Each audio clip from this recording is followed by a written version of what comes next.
Wabarakatuh. Apa kabar anak-anakku pada pagi hari ini? Alhamdulillah. Ustazah Ana juga merasa bersyukur karena pada pagi hari ini kita bisa melanjutkan kembali belajar kita. Nah, sebelum kita mulai, marilah kita membaca basmalah bersama-sama. Bismillahirrahmanirrahim. Oke, anak-anak, di pelajaran kedua ini kita akan belajar bagaimana asyik bisa membaca Al-Quran. Siapa yang sudah bisa membaca Al-Quran? Alhamdulillah, Ustazah Ana yakin sudah ada yang jilid 3, 4, bahkan mungkin 5 dan bahkan sudah sampai Quran. Dan alhamdulillah itu merupakan keberkahan sendiri karena kalian sudah diberikan oleh Allah untuk kemampuan itu. Nah, anak-anakku, membaca Al-Quran mendapatkan pahala dari Allah, ya, karena Al-Quran adalah bagian dari firman Allah yang nanti diberikan kepada kita semuanya, ya. Nah, coba kalian lihat di gambar yang berikut ini. Nah, mereka sedang apa ya? Ya, mereka sedang belajar membaca Al-Quran.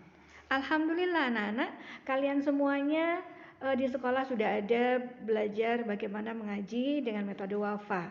Dan walaupun kita sekarang ini belajar dengan jarak yang berbeda, dengan tempat yang berbeda, maka kita masih ingin dan kalian juga masih sangat bersemangat untuk belajar melaluinya, ya, melalui wafa tersebut.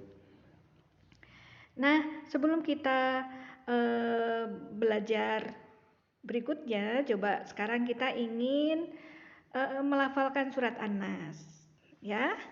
Coba melalui tepuk dulu ya, tepuk dulu. Ya. Di situ ada tepuk surat An-Nas. Tepuk An-Nas.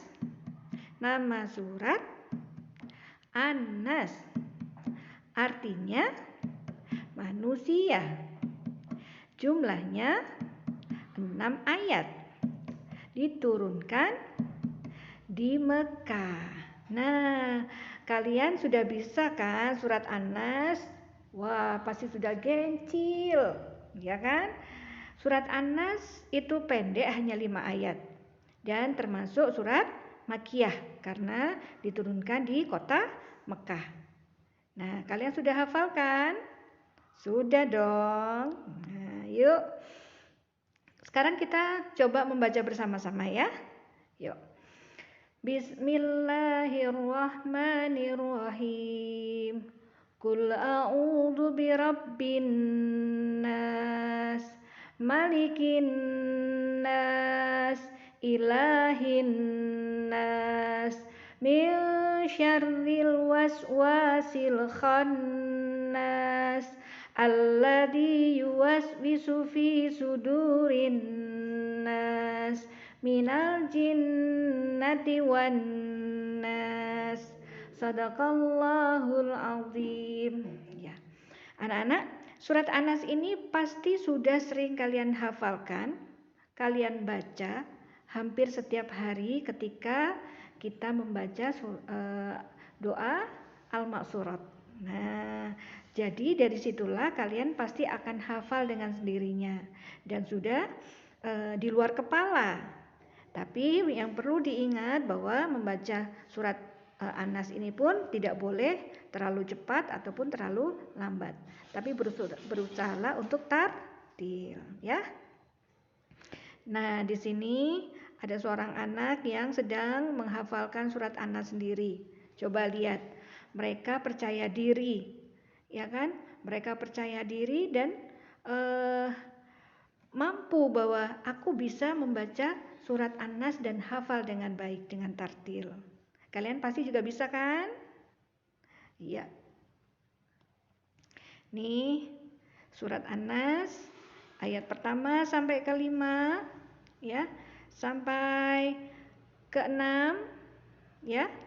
Pasti kalian sudah bisa menghafal. 5 apa 6 ya? Coba kita lihat lagi. Oh iya, ada 6. Ada 6. Nah, ada 6 ayat di situ. Kalian sudah bisa menghafal satu persatu, ya kan? Nah, sekarang apa sih pesan dan yang ada di dalam kandungan surat An-Nas? Coba kita perhatikan ya. Surat An-Nas tadi artinya adalah manusia. Jadi, manusia hendaklah berlindung kepada Allah, ya. Berlindung kepada Allah karena siapa? Karena Allah adalah pencipta kita. Berlindung dari apa? Berlindung dari segala macam kejahatan yang datang dari dalam jiwa manusia dan jin yang berupa manusia. Nah, seperti itu. Jadi, kita berlindung kepada Allah. Begitu ya. Kenapa kita berlindung? Karena bagaimanapun juga kita ini adalah makhluk Allah yang juga ternyata ada makhluk lain yang mereka juga suka membisikkan, bahkan kadang-kadang membuat kita semuanya merasa takut.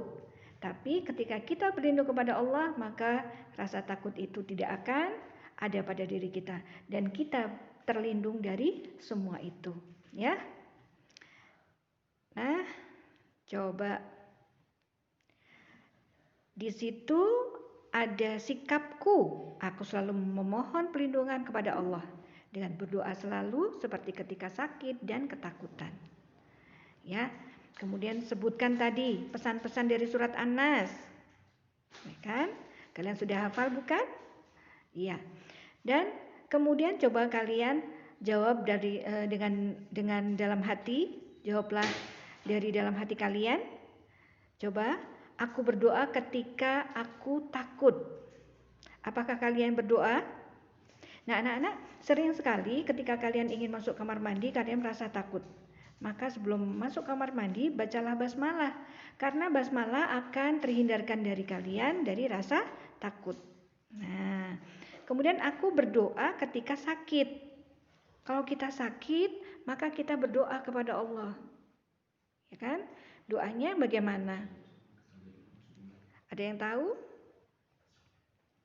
Nah, nanti kita belajar sama-sama ya. Ya.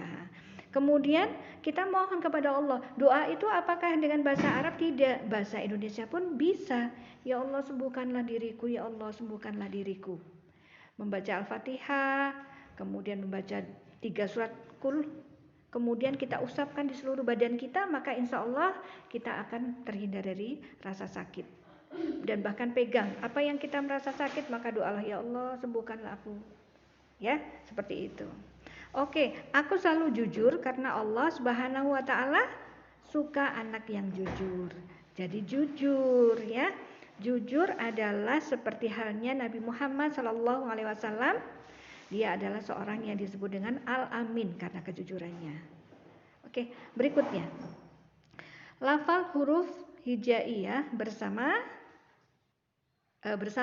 Maaf, ya. Lafal huruf hijaiyah bersambung. Nih, coba kalian perhatikan. Ada akala. Nah, tapi sebelum kita mau menulis, kita ini dulu ya. Kita menyanyikan dulu anak-anak di situ. Tanda baca dalam Al-Quran dengan lagu Lihat Kebunku. Ya, kalau lihat kebunku bagaimana? Lihat kebunku penuh dengan bunga. Nah, sekarang kita pakai liriknya tanda baca dalam Al-Quran. Coba yuk. Banyak tanda baca di dalam Al-Quran. Ayo kita sebutkan satu persatu. Fathah, kasroh, dhammah, sukun, tasjid, tanwin. Bacaan Al-Quran semuanya indah. Iya. Lagi ya. Banyak tanda baca di dalam Al-Quran. Ayo kita sebutkan satu persatu. Fathah, kasroh, dhammah, sukun, tasjid, tanwin. Bacaan Al-Quran semuanya indah. Nah, alhamdulillah kalian sudah hafal semuanya. Nah, anak-anak, di situ ada karena kita belajar bagaimana menulis gitu ya. Makanya di situ di dalam buku kalian ada tulisan-tulisan yang kalian harus pahami. Bagaimana ketika kita bisa membaca, maka kita pun juga harus bisa menulis, ya. Kalau seringnya kita bisa membaca tapi kita belum bisa menulis. Nah, untuk itu mari kita lakukan itu. Di situ ada bentuk tunggalnya, akala. Maka bentuk bersambungnya akala. Ditulis Latinnya akala. Kemudian dibaca Latinnya akala. Nah, seperti itu ya, Nak. Ba'asa, ba'asa. Tabata, tabata. Nah, seperti itu ya. Oke, berikutnya sama. Tuh. Ya. Wah, banyak sekali. Kalian nanti lihat ya. Iya. Nah, anak-anak, kalau kita bisa memahami ini semua, maka kalian akan tidak merasa kesulitan dalam membaca Al-Quran. Ya, diingat bahwa ada tasjid, ada kasroh, dummah, fathah, sukun, dan sebagainya. Dan insya Allah kalau kalian rajin belajar wafa, maka kalian pun akan sendirinya akan bisa. Ya, jadi tetap semangat. Iya. Nah, kemudian insya Allah aku bisa. Nah, coba kalian perhatikan ya. Oke, ternyata sudah sampai di situ anak-anak. Kita belajar ya, kita belajar membaca, menghafal ataupun menulis. Tapi ternyata tulisan kita nanti akan kalian kerjakan seperti tadi ini ya. Nah, nanti Ustazah Ana minta kalian mengerjakan di buku kalian ya. Buku kalian menuliskan di halaman 14 ya. Bisa? Pasti bisa. Ya anak-anakku sayang, kalian anak-anak hebat ya. Pasti kalian bisa. Tetap bersemangat, tetaplah kalian untuk belajar percaya diri dan jujur, juga mandiri, juga bertanggung jawab. Oke anak-anak, ternyata ini pelajaran kita sudah usai. Coba kalian baca di sini. Aku bisa melafalkan sendiri huruf hijaiyah bersambung dengan harokat fathah. Abata saja hakho gitu. Kalau dengan kasroh ibiti si jihihi. Nah, seperti itu. Ya.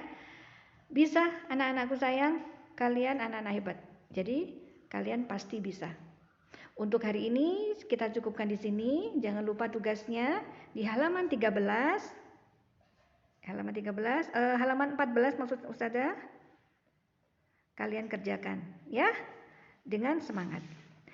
Demikian anak-anakku sayang, belajar kita hari ini. Semoga Allah memberikan kepada kita keberkahan dari ilmu-ilmu kita yang kita dapatkan, walaupun kita di tempat yang berbeda dengan jarak yang jauh.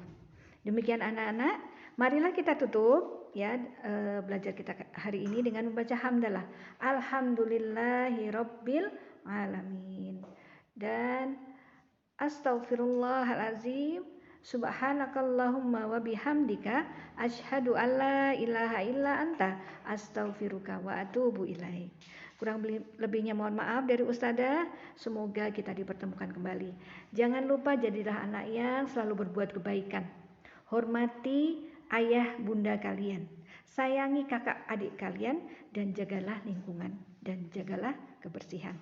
Semoga kita segera bertemu dan dalam keadaan sehat walafiat. Kita akhiri ya anak-anak. Sampai ketemu lagi. Wassalamualaikum warahmatullahi wabarakatuh.